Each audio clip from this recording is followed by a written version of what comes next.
And with me in the studio to discuss the state of the Nigerian children is Mr. Blessed Chuks. He is a child rights advocate and also works with a children's ministry. You're welcome to Nationwide. Thank you.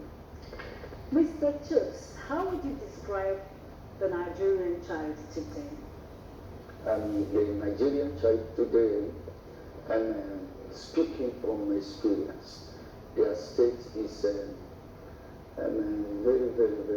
not as we could have expected, but it is not as encouraging as we could have desired at this critical time. The Nigerian child of today are faced with several challenges, security-wise, academic-wise, food, and everything that will make a child comfortable. And most of the children are lacking it.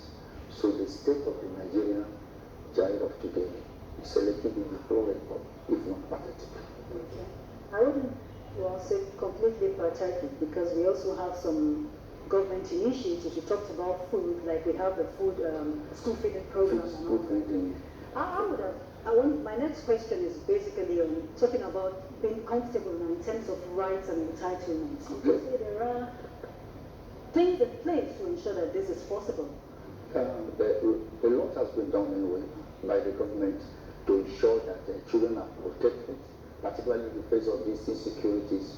And several security measures have been put in place in schools, and by the government authorities and also by the school authorities, to ensure that the school children are completely safe from all the troubles and attacks that is coming upon them. But I think more needs to be done so that if we can be able to protect the lives of the children of today. Okay.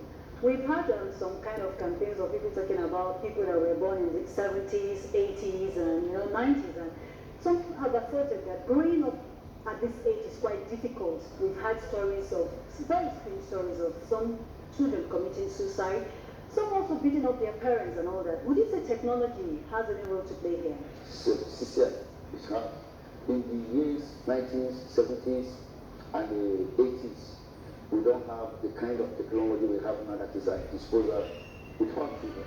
Children can manipulate the handset, they can make use of the social media, they can listen, go through things, and go to different social medias to get information.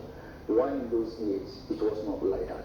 And again, in those years, parents had much time for their children, which is not the same now. Because of the economic power, many parents are not available to do what our parents did for us in those 1970s. And the third reason is that many parents are in a haste to let their children leave home, either to go to boarding school or to go to foreign states to go and study. But in those years, we are talking about parents who are available for their children.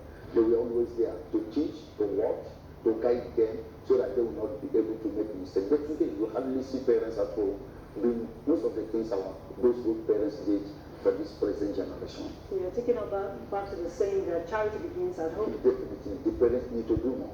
There is a lot that is expected from the parents. But unfortunately, the parents are dependent on the school, they are depending on the government, and some religious organization, which is not correct. Parents must take responsibility.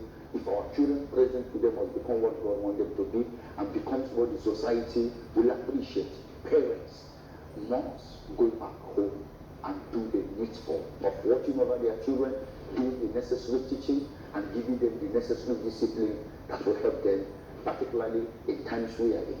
In talking about moving forward, I see this as a collective responsibility of everyone. So where is there a point of balance?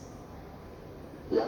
Okay. What's that point? The point of balance is that while parents try to make ends meet for their children, time must be created by the parents, so that while they make sure that children are not hungry, their basic needs are not neglected, they also have to make sure that they create time to be able to be present for them, to be there for them, and do the needful. On a very serious note, no one can play the role of the parent than the parents. So the parents must not relinquish this responsibility to any other person.